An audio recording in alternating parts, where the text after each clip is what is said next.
साथियों नमस्कार। आज हमारे हड़ताल का 44 दिन कंप्लीट हो चुका है।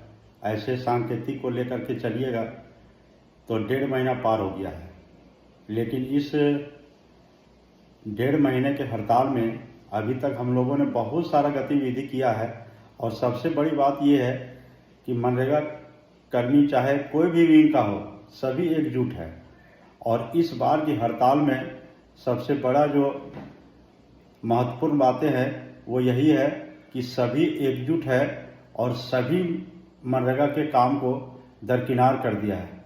कोई भी कर्मी दिल से अगर पूछा जाए तो मनरेगा के काम को करने के इच्छुक एकदम बिल्कुल नहीं है। सबको लग रहा है, और क्यों ना होगा, क्योंकि सबसे बड़ी बात है कि जब तक किसी के ऊपर जुर्म या अत्याचार नहीं बढ़ता है तब तक उसके अंदर की आग जो है धधकता नहीं है। और अब मनरेगा में यही हुआ है, क्योंकि इनके ऊपर इतना जुर्म और अत्याचार होने लगा है, इतना तरह का काम इतना अल्प मानदेय में लिया जाने लगा है, जिससे मनरेगा कर्मी बहुत ज़्यादा परेशान रहता है। मेंटलिटी, शारीरिक रूप से, मानसिक रूप से, आर्थिक रूप से, सभी तरह से मनरेगा कर्मी को परेशान किया जा रहा है। और हमें तो लगता है कि पूरे राज्य के लगभग 90% मनरेगा कर्मी ने अपना जो एक महत्वपूर्ण चीज खो दिया है वो है उनका उम्र। अब उसका उम्र इस पड़ाव में चल गया है कि ना कोई दूसरा नौकरी पा सकता है, ना और मनरेगा के अलावा कोई दूसरा काम कर सकता है। वो ऐसे मझधार में आके फंस गया है, बीच दरिया में आके फंस गया है। ना उसको आगे जाते बनता है, ना पीछे जाते बनता है।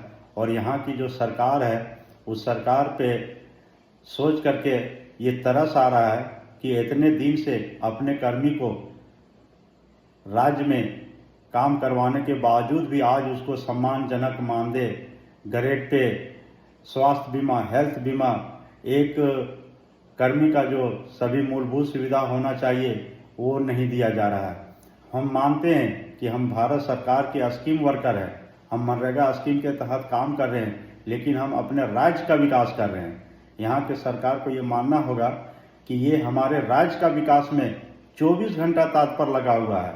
अगर हमको ब्लॉक से फ़ोन आता है कि 12 बजे रात प्रत्येक पंचायत में 10-10 मैंडेज को जनरेट कर देना है, चूँकि कल रिपोर्ट में शो करना होगा, अन्यथा कल वरीय पदाधिकारी का रिव्यू है, हमें शो कॉज हो जाएगा, तो उसी समय उठ करके हम लोग को लैपटॉप या मोबाइल में जा करके और उस काम को तुरंत करना पड़ता है। और 24 घंटा काम करने वाला वर्कर के ऊपर यहाँ की सरकार जो है वो इस तरह का रवैया अपना लिया है। झूठा झूठा बयान आ रहा है, कई मंत्री, कई नेता, कई विधायक का बयान आ रहा है, हम आपके फेवर में लगे हुए हैं, हम आप लोग के लिए ये करा रहे हैं, हम वो करा रहे हैं, लेकिन कहीं से कोई बात क्लियर खुल करके नहीं आ रहा है कि हम लोग का अगर मानदेय बढ़ेगा तो कहाँ तक बढ़ेगा, ग्रेड पे मिलेगा तो कब मिलेगा, कैसे मिलेगा। इन सभी चीज़ों में हमारा हड़ताल जो है 45 दिन का सफ़र कर चुका है। और इस 45 दिन में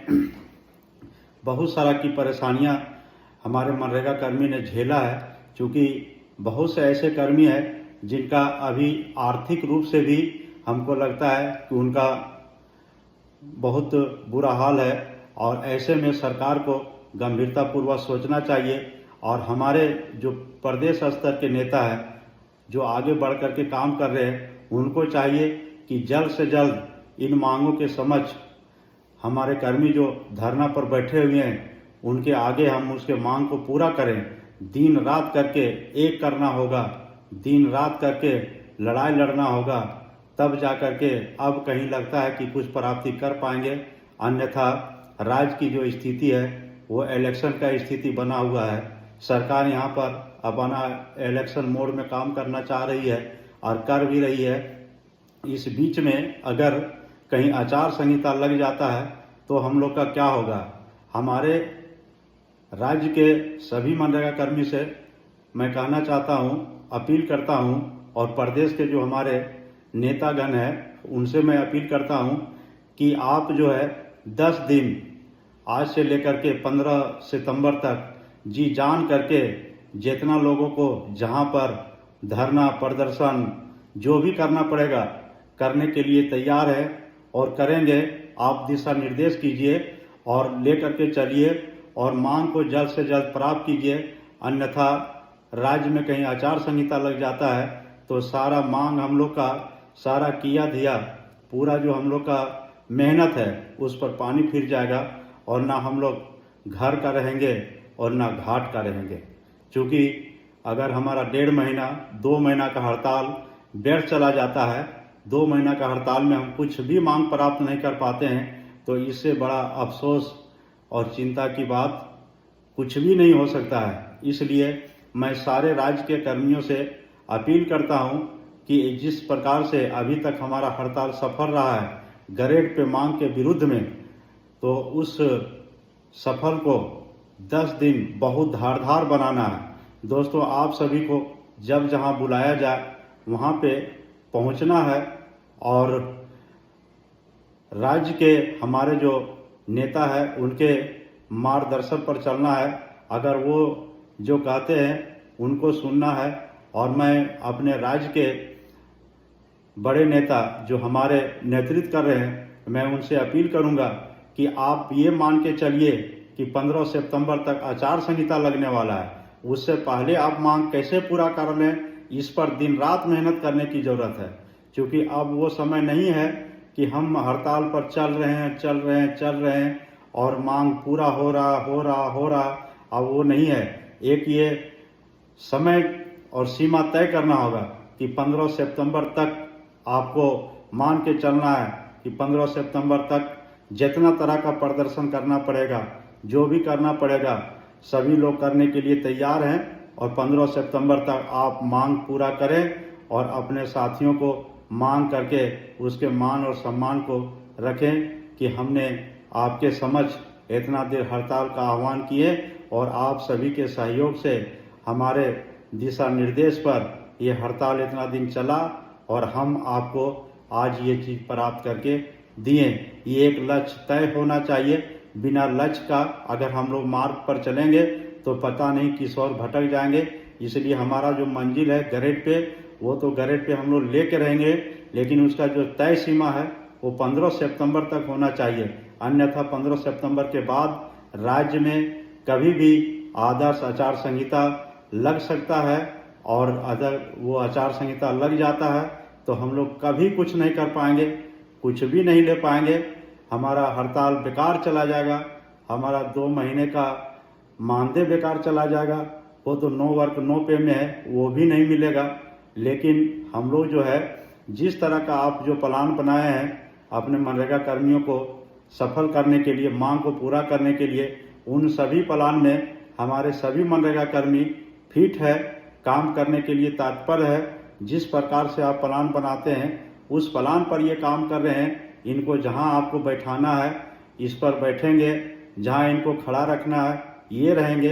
लेकिन हमारे राज्य के जो अगुआ नेता है, मैं उनसे अपील करना चाहता हूं कि इस पर जल्द से जल्द पूरा त्वरित करें। अगर 24 घंटा काम करने की आवश्यकता पड़ता है तो 24 घंटा काम करें और मांग को पूरा करवाएं।